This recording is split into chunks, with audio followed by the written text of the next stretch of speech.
Di ayat yang lalu Allah Subhanahu wa taala mengingatkan kepada kita menjadi sebuah pelajaran bahwasanya ada orang-orang yang menjadi ashabul jannah, ya ashabul jannati yauma idzin khairun mustaqarrun, bahwasanya ashabul jannah, para penghuni surga itu yaumul qiyamah itu nanti khairun, lebih bagus, ya, mustaqarrun minal kafirina bid dunya.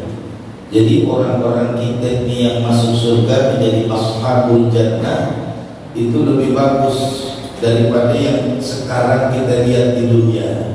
Kita lihat di dunia orang-orang yang kafir, orang-orang yang ingkar kepada Allah diberikan apa saja di dunia, sehingga terkadang menimbulkan keirian kita.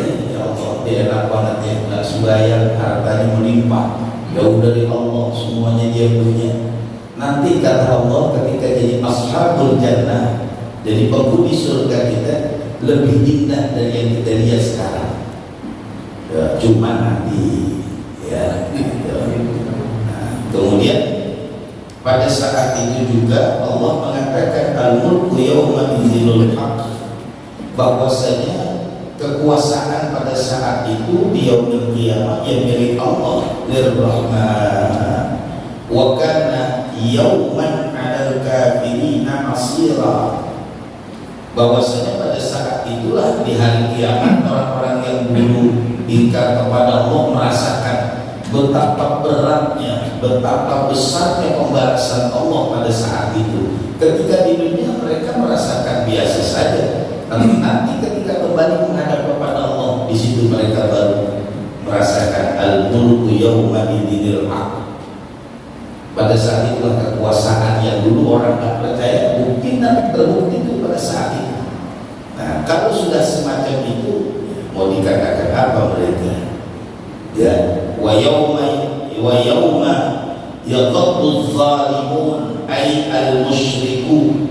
Pada saat itu, ya, orang-orang yang melakukan kezaliman itu akan mendapatkan balasan dari Allah. Ya, nanti cuma pada hari kiamatnya. Nah, memang kalau lihat sekarang, ya makanya kan nanti sedikit saya bahas juga terkait yang insya Allah tanggal 1 Rajab itu besok malam, kalau nggak salah ya, besok malam nanti kita bahas sedikit terkait dengan fadilah, keutamaan bulan Rajab dan apa yang perlu kita lakukan di bulan Rajab. Wa kana syaitan, dan adapun syaitan itu lil insani, buat manusia al-kafir khadula bi ayyat rabbuhu wa yatabarra'u minhu 'indal bala, bahwa syaitan itu menjadi temannya orang-orang yang kafir, orang yang ingkar kepada Allah, itu ditemani sama syaitan. Dan syaitan itu buat kita itu orang-orang mukmin menjadi musuh. Makanya kan kemarin saya katakan, doa yang paling ditakuti oleh syaitan, oleh iblis, doa yang paling ditakuti, itu paling ditakuti, yaitu doa Allahumma inna nas'aluka husnal khatimah. Ini doa yang paling ditakuti. Makanya ya, dalam doa kita, dalam sujud kita, jangan tinggalin itu doa Allahumma inna nas'aluka husnal khatimah. Karena doa ini paling ditakutin. Kenapa ditakutin oleh syaitan, iblis dan segala macamnya? Karena mereka itu, iblis dan bala tentaranya itu, mereka memang sudah pintar supaya bisa menggoda manusia agar masuk neraka bareng dengan mereka. Makanya kalau ada manusia yang berdoa minta husnul khatimah, ini ditakutkan. Karena mereka menggoda itu semua perjalanan hidup manusia, bahkan sampai di akhir hayatnya dia masih godain. Datang di saat orang-orang menjelang sakaratul maut, datang menyerupai orang-orang yang dicintainya. Kemudian datang dengan sesuatu yang dia paling sukai, itu datang. Kalau dia suka dengan dunianya, maka di akhir hayatnya itu nanti syaitan akan menggoda melalui dunia yang dia cintai. Ketika ada manusia-manusia yang dia cintai, nanti di akhir hayatnya syaitan goda orang itu sesuai dengan apa yang dia cintai, manusia-manusia yang dicintai.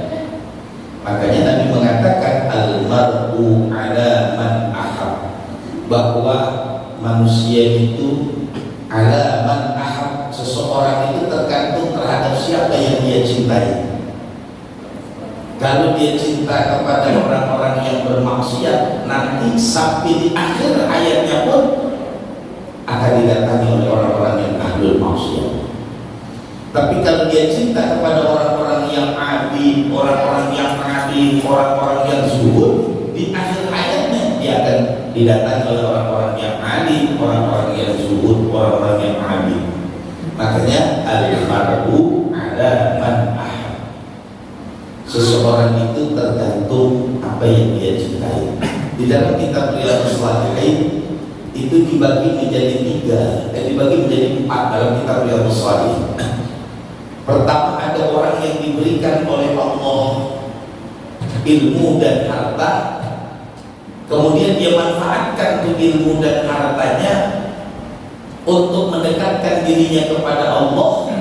Kemudian dia jalankan semua apa-apa yang diperintahkan oleh Allah. Dan kata baginda Nabi, ini adalah kedudukan manusia yang paling tinggi.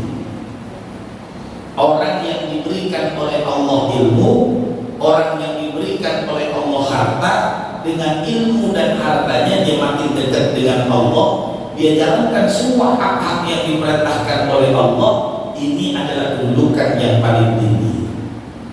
Kedudukan yang kedua, orang yang diberikan oleh Allah ilmu tapi tidak diberikan oleh Allah harta. Dengan niat yang baik dia bercita-cita. Orang yang diberikan ilmu ini tidak diberikan oleh harta, oleh Allah harta. Dalam hatinya dia berniat, seandainya saya diberikan harta, saya ingin seperti fulan yang ada ilmunya, ada hartanya, kemudian dekat dengan Allah, dia jalankan hak-haknya Allah. Nah, kalau ada orang yang diberikan oleh Allah ilmu tapi tidak diberikan harta, dia punya niat yang baik semacam itu, maka dia mendapatkan pahala seperti pahala orang yang diniatin tadi. Nah, yang ketiga, orang yang diberikan oleh Allah harta tapi tidak diberikan oleh Allah ilmu. Dengan hartanya dia justru jauh dengan Allah, meninggalkan Allah. Nah, ini adalah kedudukan yang buruk di mata Allah. Nah, yang keempat, orang yang tidak diberikan ilmu, tidak diberikan harta. Ya, niatnya kepengen seperti orang yang punya harta, maka dia dosanya sama seperti yang dia ingin. Aku kalau punya duit mau pergi ke sini, mau sono, mau sini, mau sini, mau jalan-jalan dah. Nah, tuh dia tak punya duit, cuma cita-cita begitu. Dosanya sama, hayalannya sama itu dosanya.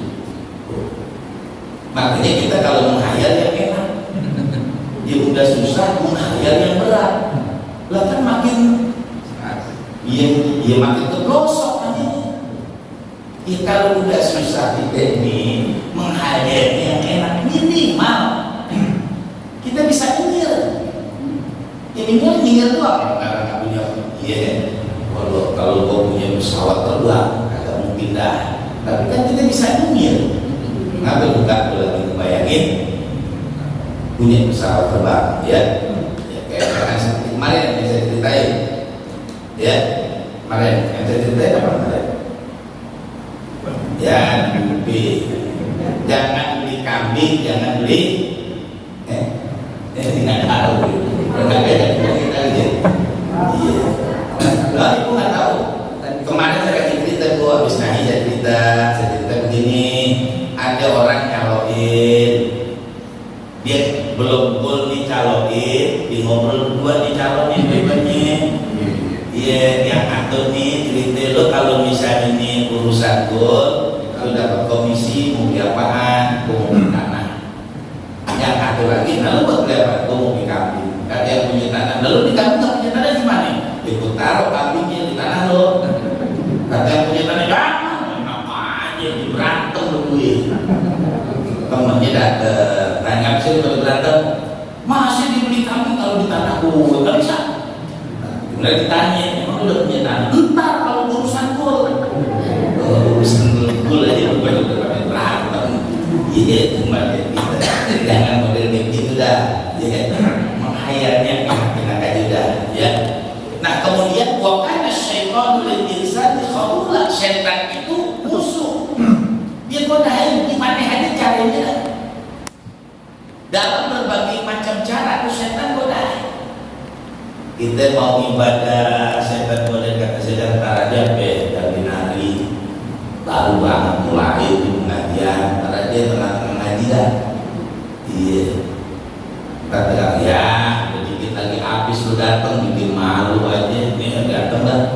Oh, emang digodain begitu. Tadi mau jalan, lalu mulai. Pas dari jalan dari tengah, ada setan ya malu lu datang lagi tengah-tengah. Iya, nah itu mau digodain kan? Emang digodain. Dia datang juga maksain. Di tengah-tengah ada mau akhir pengajian datang duduk orang nengok tuh kan mau diperhatiin padahal orang nengok kan nggak ada omongan begitu. Setan yang bisikin, makanya wakana syaitan ya, setan itu buat manusia itu memang ya dia nganjurin berkhabulan ya, kemudian begitu. Waqala Rasul, kemudian berkata siapa Rasul, yaitu baginda Nabi Muhammad, ya Rabbi ya Allah, inna qaumi, bahwasanya nih kaum Quraisy ittakhadhu hadzal Qur'ana mahjura.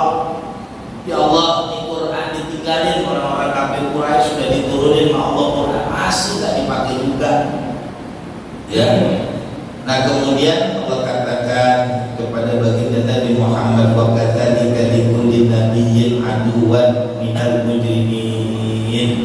Wahai baginda Nabi Muhammad, bahwasanya semua nabi emang dibikinin ada musuhnya.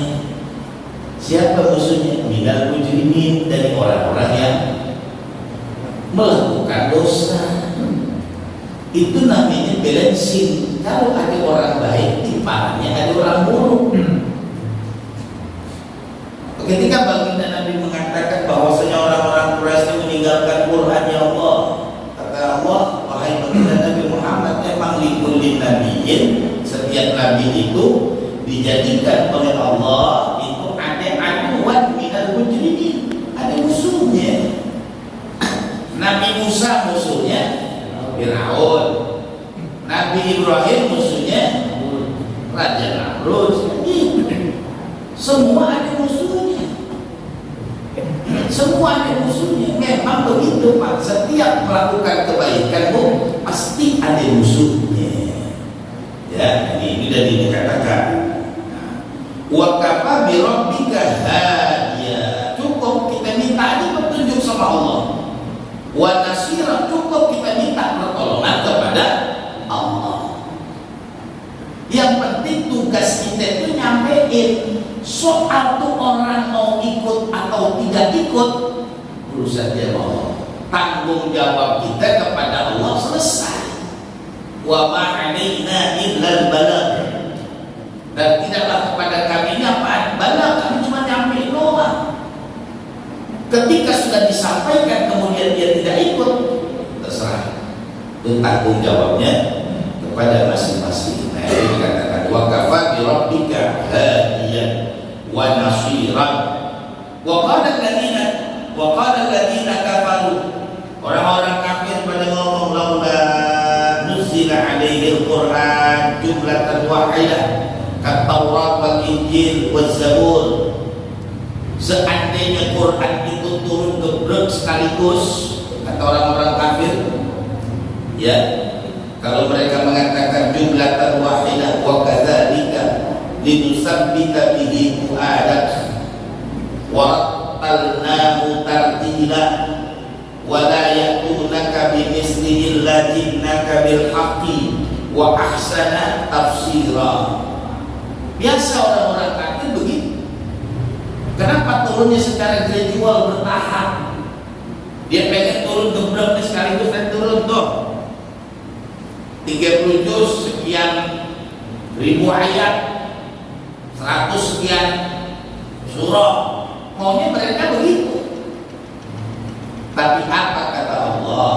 Ya, Allah katakan inilah semua sudah menjadi ketentuan Allah. Kalau mereka mengatakan kalau turunnya sekaligus gebrek nih enak, mereka mengatakan bisa bihi mu'ada, biar kami tenang dah, udah turun semuanya. Wala warattalnahu tartila, kemudian kami juga bisa bacanya enak. Kenapa? Udah komplit. Ya.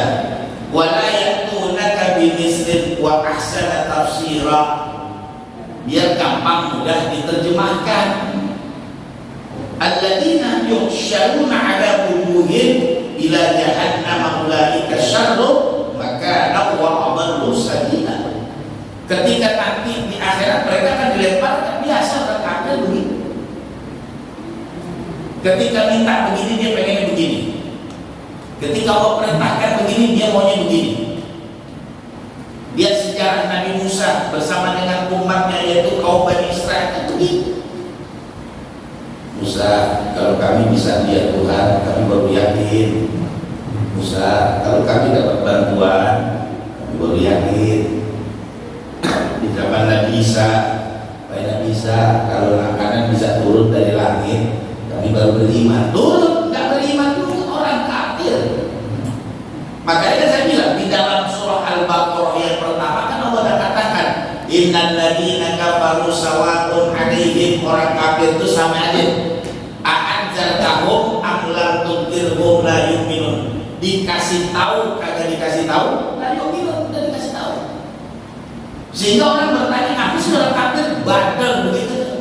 Dibilangnya kagak ngerti. Ya, padahal dia tahu benar, dia tahu kebenaran. Cuma sengaja ditutupi kebenaran itu. Dia tahu, Pak. Orang-orang yang ingkar kepada Allah, contohnya orang-orang yang ateis, tidak percaya terhadap Tuhan, itu mereka tahu adanya Tuhan. Kalau bahasa kita komunis, itu aja gampang. Tadi tanya ateis apa sih? Gampang, komunis. Ya, orang-orang yang tidak percaya kepada Tuhan, ateis itu, dia yakin ada Tuhan. Cuma karena modelnya kayaknya begitu. Nah, kenapa semacam itu? Allah jawab. Kenapa orang kafir itu kalau dibilangin bagdad agak ngerti juga dah. Ya. Pertama Allah katakan khatamallahu ala qulubihim, sudah ditutupnya hatinya. Wa ala sam'ihim, kupingnya juga ditutup. Wa ala absarihim, matanya sudah ditutup. Bisyawatu wa lahum adzabun alimun, dapat jatah dah diazab oleh Allah. Jadi konteksnya kenapa orang-orang kafir semacam itu Allah katakan karena hatinya sudah ditutup. Contoh simpel begini Bu, orang kalau sudah tertutup hatinya itu dengerin aja ogah, ngeliat aja ogah. Contoh dah, ibu tidak senang kepada orang, misalnya ada orang laki-laki ngomong, ya kami kita ibu-ibu dan ibu saya mencintai ibu, kata ibu kan saya tutup hati saya buat anda. Dia ngomong bener aja kita nggak dengerin. Lu kan demen lo, aku demen, nggak demen. Kan ngomongnya enak kagak gue nggak demen. Orang kalau nggak demen biar katanya enak dia kagak demen, orang nggak demen gimana sih? Iya. Kenapa? Karena dia sudah tutup hatinya. Kalau sudah tertutup hatinya biasanya orang nggak mau dengerin, biar kata enak. Tuh kan si Ano orangnya enak, gue nggak demen. Tuh kan dia suaranya enak, gue kagak demen. Susah kan? Nah kalau udah begitu ditimpalin.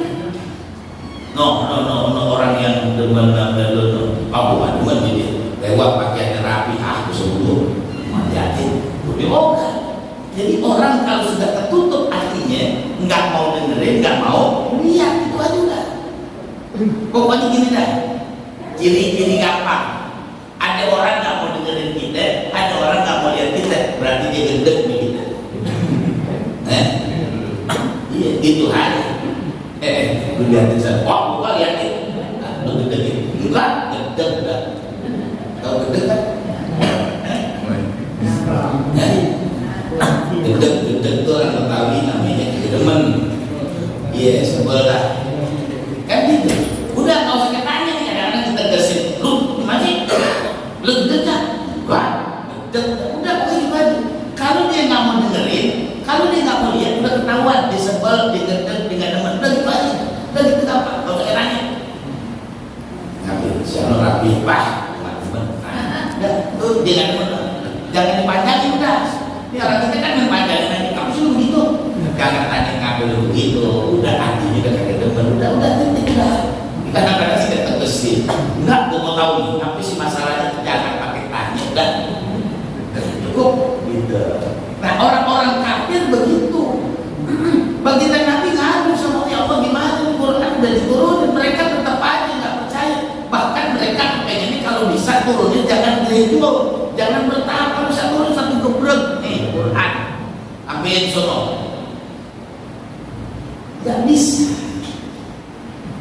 Entar juga diturunin semua, mereka nggak akan yakin. Nah itu dijelaskan oleh Allah semacam itu kepada baginda Nabi Muhammad. Kenapa? Karena memang orang-orang kafir begitu. Ya. Nanti alladzina yusyaruna ala wujuhihim ayyusabuna ila jahannam ulaika syarrum makana wa adallu sabila.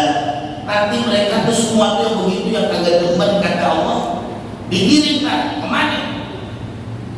Ila jahannam, ke neraka jahannam. Ulaika itu semua mereka yang digiring syarrum makana, itu tempat yang paling jelek. Wa adallu sabila, jalan yang paling gak enak. Dan sekarang begini Pak, kita di jalanannya rusak, jelek, sampai di sana tempatnya kagak enak.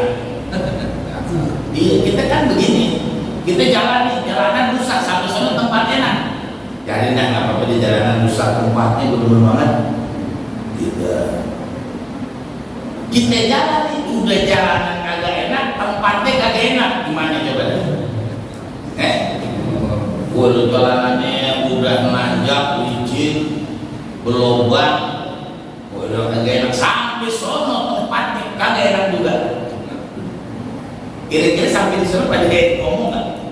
Kalau gue tahu gue ayo, kalau gue tahu dari tadi kalau gue pulang, nah udah sampai tadi nyesel, ngapain? Udah nikmatin. Nah orang-orang kafir ketika nanti dikasih syarrum makana, tempat yang jelek, wa adallu sabila, jalan yang buruk, mau diapain lagi? Emang dulu dikasih tahu kagak ngerti, kan begitu. Nah itu dijelasin sama Allah, makanya udah tempatnya kagak enak, jalanannya jelek, lah kan semua aja udah. Lah kalau bisa jalan kagak enak, tempatnya jelek, pastikan semuanya udah kagak enak. Ayo dah jalan rusak sampai sono jelek, dikasih nasi nggak makan gitu. Lu makan, gua kagak makan dah. Ngapain? Gua masih bayangin jalanannya kan. Ngapain dari sini jelek lagi rombeng, rumahnya tahu rombeng kan? Sini rombeng juga. Iya. Dulu kan namanya rumahnya rombeng. Nggak ngerti kali. Anak sekarang nggak ngerti. Nggak ngerti. Dulu rombeng. Rumah lo rombeng banget.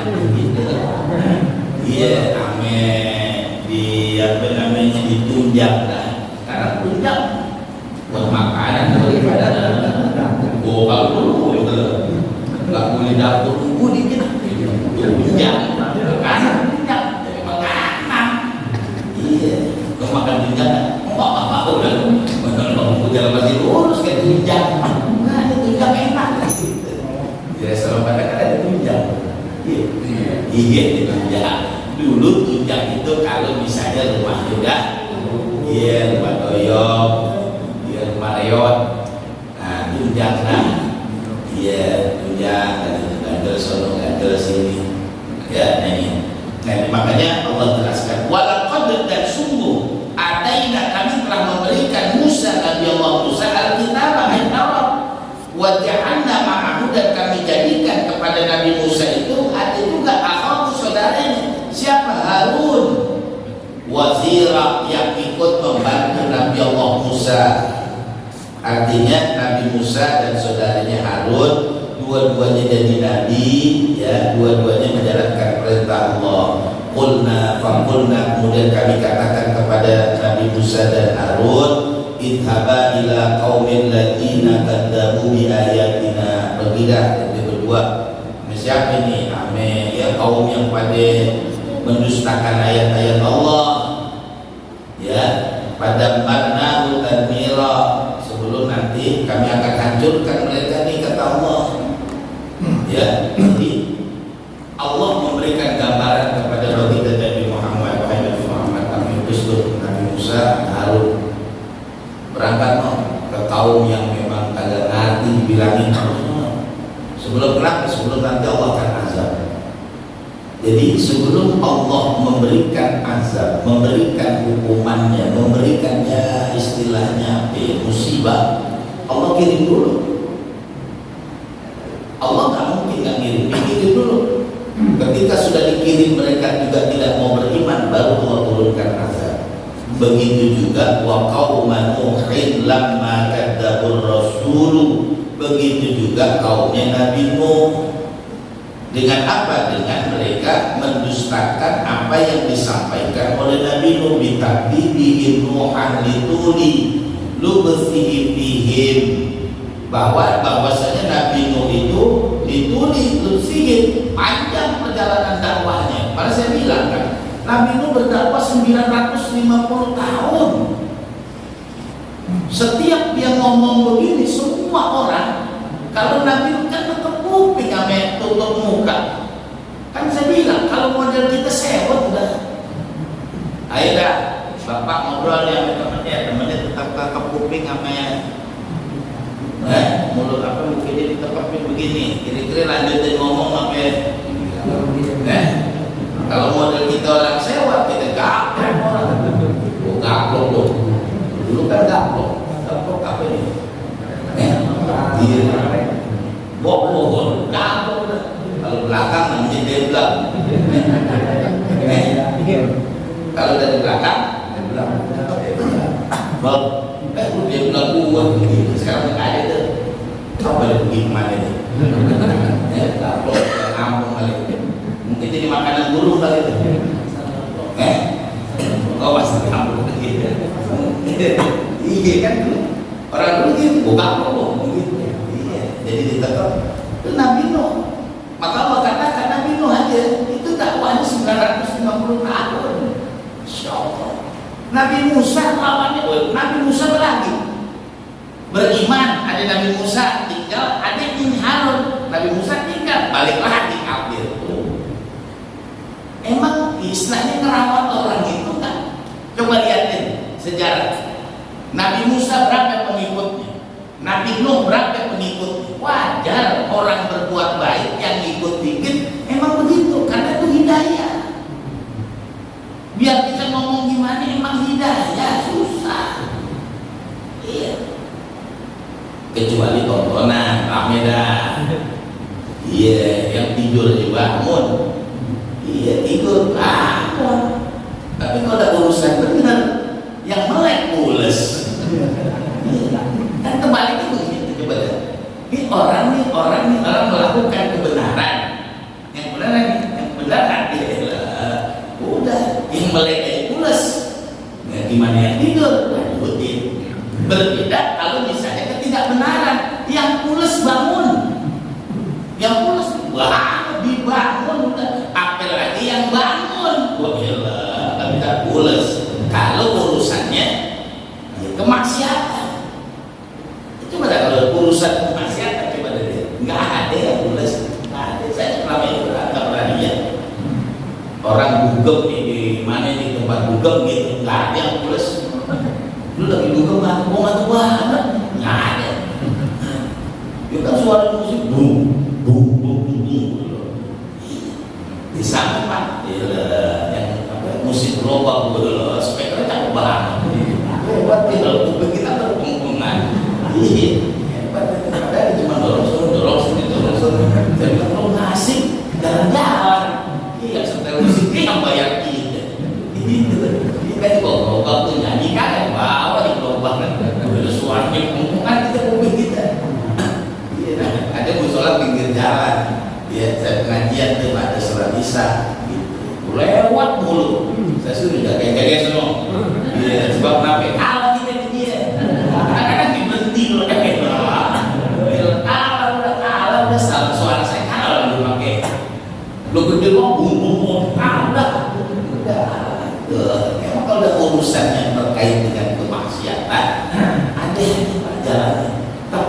urusan itu kebaikan. Ada satu cerita, ini cerita doang, beberapa orang komentar. Ada satu cerita begini. Ada orang yang ingin hadir di salah satu majlis. Dia lagi nggak tahu. Ketika dia jalan, padahal majlisnya agak jauh. Taruhlah misalnya kalau dari sini, yes, mana nih kira-kira yang Arab 2 kiloan dah. Kalau di Gang Arab misalnya, di jalan, baru jalan dikit jatuh. Dia pulang, ganti baju, kata bininya, bang, udah malam, hujan licin ya, jalan. Di jalan lagi kena jatuh tadi, di jalan lagi, baru mendekati tempat jatuh lagi, pulang dia, pulang ganti pakaian. Kata bininya, udah 2 kali jatuh, udah beda, enggak jalan, di jalan. Yang ketiga disampai di tempat. Kemudian dikasih tahu kenapa kok yang pertama jatuh, dia pulang, dia balik lagi jatuh, dia pulang, yang ketiga enggak. Kata iblis, tadi ketika dia jatuh yang pertama, karena niatnya pengen berangkat ke majlis ini, Allah ampunin dosanya dia dan keluarganya. Kenapa? Karena masih semangat balik lagi. Kemudian yang kedua jatuh lagi. Ketika yang kedua jatuh itu Allah ampuni dosa orang satu kelurahan, satu desa yang ampuni dosa gara-gara dia jatuh. Yang ketiga kenapa nggak jatuh? Karena nanti Allah akan ampuni lebih luas lagi. Makanya iblis membiarkan dia. Kalau model itu enggak. Iya, jalan nih, iya, meleset dikit, pulang datang, atau kita jalan, kalau kita kecipretan, pulang, balik lagi ke, udah balik, wah, umur itu tadi ibu dijatuh, mereka tidak akan nyungkep udah kan, jatuh doang, kalau jatuh nyungkep kan nggak kayak atau jatuh nyungkep, dia kepleset jatuh kali 2 nyungkep tuh namanya, ya, enggak, itu Pak. Jadi memang ya apa ya? Ketika dia mau berjalan itu memang setan dah godain. Makanya kita ini tadi pas jalan dari rumah ke pengajian itu kan digodain. Awal-awal tadi udah malas-malas kayak ikut ngaji kan. Kenapa ya? Gak ada rumah enak banget. Kita paksain kan sekeluarga walaupun itu sih. Jadi datangnya kita di semua majlis itu di mana aja, di majlis itu Allah ampun. Kalau memang ada ujian kita balik lagi, itu bukan hanya pertama satu keluarga, kemudian diuji kita balik pulang ke rumah, maksudnya kita balik lagi, itu Allah akan ampuni satu desa. Bayangin, makanya setan nggak mau dia. Kalau ketiga kali semua bisa diampuni, makanya lolos kita kan dilolosin. Lolos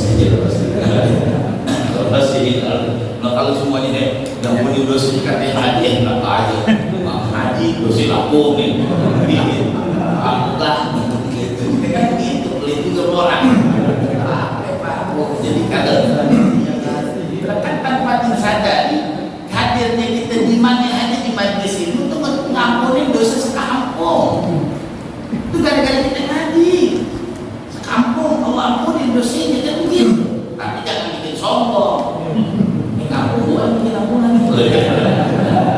Ngaji dong. Ada juga begitu kalau begitu bakal dapat. Itu hebatnya orang-orang yang hadir di majlis ini. Itu ada satu ceritanya begitu. Ketika iblis ditanya, kenapa kok yang ketiga tuh kagak jatuhin, kalau selengket? Kata jangan, kalau ketiga bisa semakin luas ampunan yang bakal didapatin. Tadi yang pertama, kalau dia nggak balik lagi cuma sekeluarga doang. Dia balik lagi diselengket lagi sedesa. Dia pulang, dia datang lagi. Yang ketiga iblis enggak. Kata iblis ini bisa. Boleh sekecamatan ini. Itu kata iblis nggak ada. Dilolosin. Paling di sana dicolek banget gitu. Boleh sekali. Dia masih bilang, masih dapat juga Pak. Ya. Nah kemudian terkait dengan bulan Rajab yang jatuh, insya Allah itu ya besok malam ya kalau Pertama, apa yang perlu kita lakukan di bulan Rajab besok? Pertama yang perlu kita lakukan adalah wariya an Nabi sallallahu alaihi wasallam annahu qala man ahya awwal lailatin min Rajab lam yamut qalbuhu idza matatil qulub wa sallallahu khaira min fawqi ra'sihi sabba wa kharaja min dhunubihi ka yawmi waladatu ummuhu wa yashfa'u li sab'ina alfan min ahli khotaya wa istawjibun nara. Jadi orang yang menghidupkan malam pertama bulan Rajab besok berarti malam berbulan.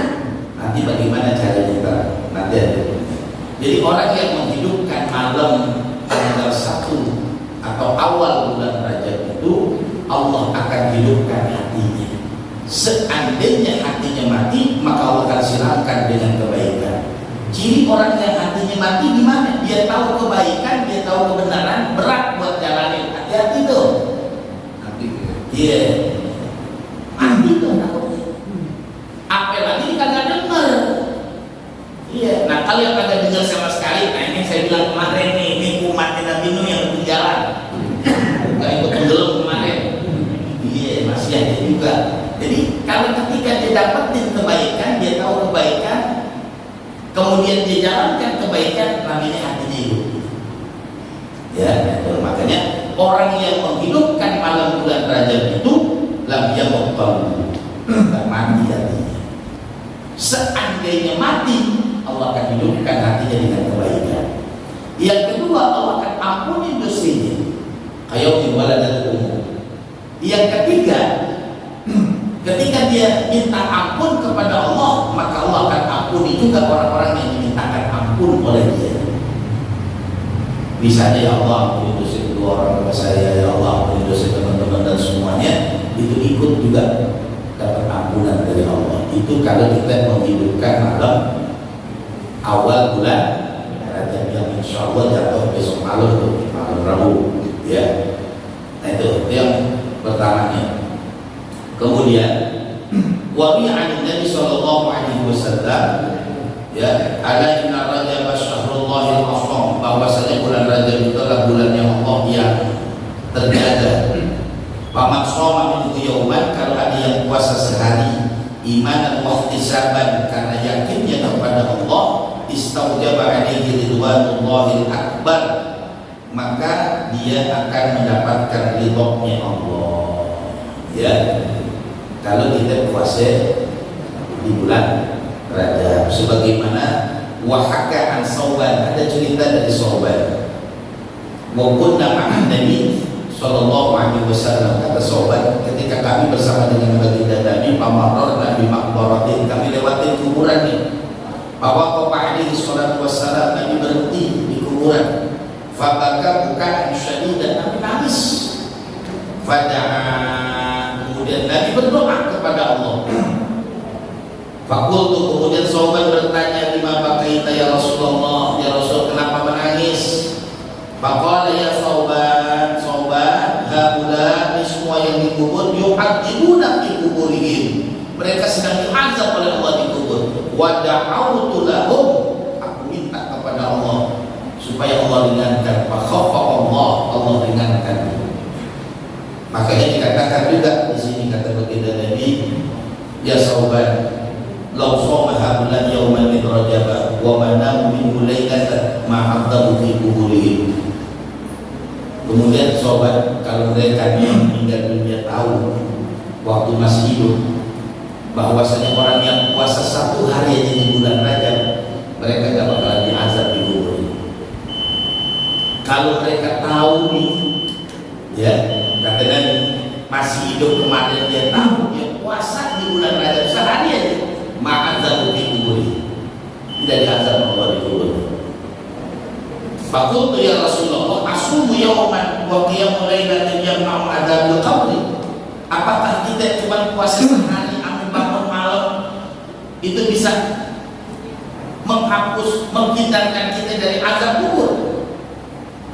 Qala alaihi salatu wassalam, ya Sauban, walladzi ba'asani bil haqqi nabiyyan, ma min muslimin wa muslimatin yasumu yawman wa yaqumu lailan min Rajab yuridu nabiyya wa Allah illa kataba lahu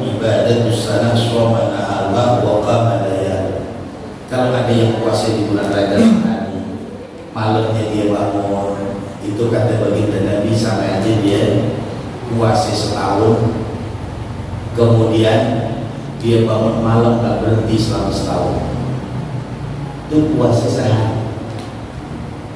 Makanya kita di bulan Rajab besok kan 30 hari misalnya, saya nggak tahu seandainya 30 hari masa sehari kadang bisa sih, sehari kita puasa masih kadang bisa sih puasa, supaya apa? Nanti ketika kita kembali menghadap kepada Allah tidak ada azab. Nah, kemudian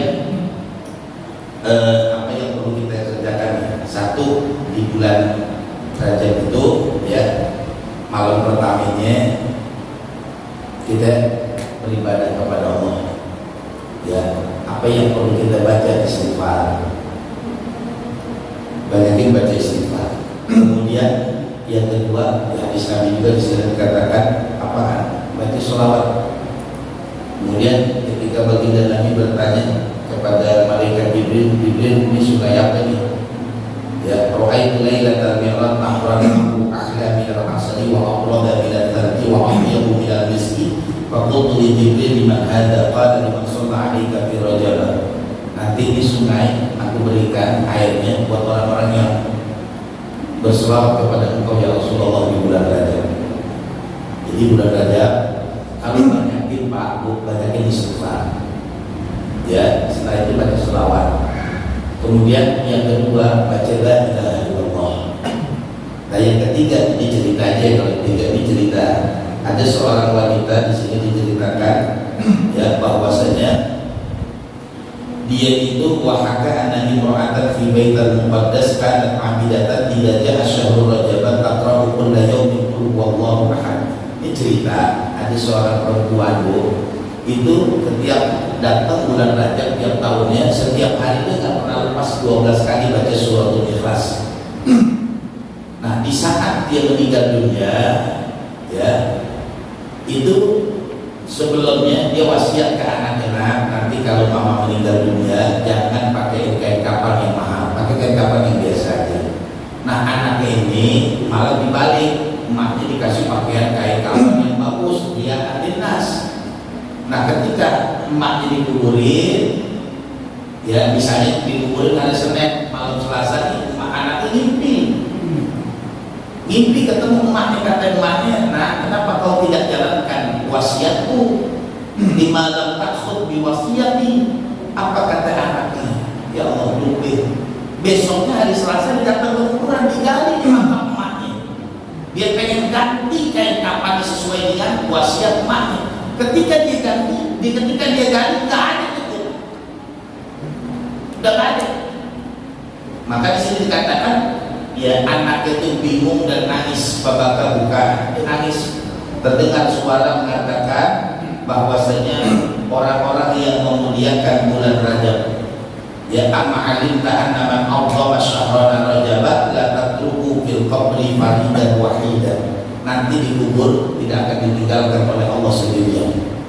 Jadi pesannya Bu, Pak, bulan Rajab ini luar biasa sayang kalau kita nggak kerjain. Ya, jadi saya simpulkan nih, satu, banyak baca istighfar, baca selawat, baca la ilaha illallah, suratul Ikhlas, atur aja masing-masing. Ya, sesuai dengan kekuatan dan kemisahan masing-masing dah. Tapi yang penting jangan tinggalin. Nah malam Rajab itu ya biasain bangun, apalagi besok malam pertama, hari Rabunya kalau masih bisa puasa ya Allah akan ampuni itu dosa kita 3 tahun. Kalau kita puasa di hari pertama, hari kedua 2 tahun, hari ketiga setahun, hari keempat dan seterusnya. Kalau kita puasa 1 bulan Allah akan ampuni dosa kita. Ya, itu minimal kalau kita enggak, minimal dalam sebulan sekali aja kita puasa. Ya namanya baru tumben belajar, ya udah dah pakai yang atur dulu dah. Ya, tapi jangan tinggalin. Nah, saya pesan juga di bulan Rajab itu ya kita minta kepada Allah supaya nanti di bulan Ramadan kita bisa ketemu Lailatul Qadar. Karena hadis Nabi mengatakan Rajab syahrullah Sya'ban, Syahri artinya bulan Nabi Muhammad, Ramadan, Syahrul Umati, bulannya kita. Artinya ini, kita tidak akan pernah bisa menikmati bulan kita kalau kita tidak mengagungkan bulan Sya'ban. Nah, bulan Sya'ban ini akan mendapatkan banyak kebaikan kalau kita kerjain ibadah maksimal di bulan Rajab ini. Jadi 3 bulan ini berangkai. Ya, saya berharap ya jamaah sekalian kasih informasi kepada yang lain. Minimal banget ingatin baca istighfar, baca selawat, baca la ilaha illallah, baca wudu, baca dah istighfar di mana aja kan kita bisa baca di bulan Rajab. Insyaallah banyak keberkahan yang bakal kita dapati. Kita tutup majlis kita. Mudah-mudahan Allah Subhanahu wa taala mengampuni dosa kita, menerima semua hal ibadah kita, hajat kita semuanya dijawab Allah Subhanahu wa taala. Allah jadikan semua anak-anak kita, keturunan kita, masyarakat kita, bangsa kita, orang-orang yang beriman dan takwa kepada Allah dan manfaat bagi agama manusia dan bangsa. Allah hindarkan kita semuanya dari bala, bencana, musibah, penyakit, zahir dan batin. Kita doain yang sakit, mudah-mudahan Allah angkat penyakitnya, semoga selamatkan penyakitnya. Allah berikan kesehatan yang sempurna, yang tahu rahmat Allah dan seluruh keluarga besar kita, jamaah kita, orang tua kita, guru kita, berdiri, wakaf, menyumbang dan atur dari musolah dan majlis kita doain semuanya. Allah ampuni dosanya, Allah terima semua amal ibadahnya, Allah tempatkan di sisinya, Allah masukkan ke dalam surga Allah Subhanahu wa taala. Kita semua yang hadir Allah limpahkan rezeki yang halal, ibadah yang berkah yang limpah, penuh dengan ridha Allah Subhanahu wa taala. Kita semua dapat melaksanakan ibadah haji berziarah kepada Rasulullah SAW. Kita bisa bermimpi berjumpa dengan Rasulullah. Kita bisa menemui indahnya malam Lailatul Qadar. Kita terhindar dari wabah dan penyakit. Kita berdoa pandemi wabah segera berakhir. Bismillahirrahmanirrahim. Alhamdulillahirabbil alamin arrahmanir rahim maliki yaumiddin. Iyyaka na'budu wa iyyaka nasta'in ihdinas siratal mustaqim siratal ladzina an'amta 'alaihim ghairil maghdubi 'alaihim waladdallin. Amin. Kedua, saya mau membacakan surat Al-Fatihah. Mudah-mudahan pembebasan lahan dan pembangunan pondok pesantren yang akan saya bangun diberikan kemudahan di pelajaran Allah Subhanahu wa taala. Al-Fatihah. A'udzubillahi minasyaitonir rajim. Bismillahirrahmanirrahim. Alhamdulillahirabbil alamin arrahmanir rahim maliki yaumiddin. Iyyaka na'budu wa iyyaka nasta'in ihdinas siratal mustaqim siratal ladzina an'amta 'alaihim ghairil maghdubi 'alaihim waladdallin. Amin. Rabbana taqabbal minna innaka antas samiul 'alim wa tub 'alaina innaka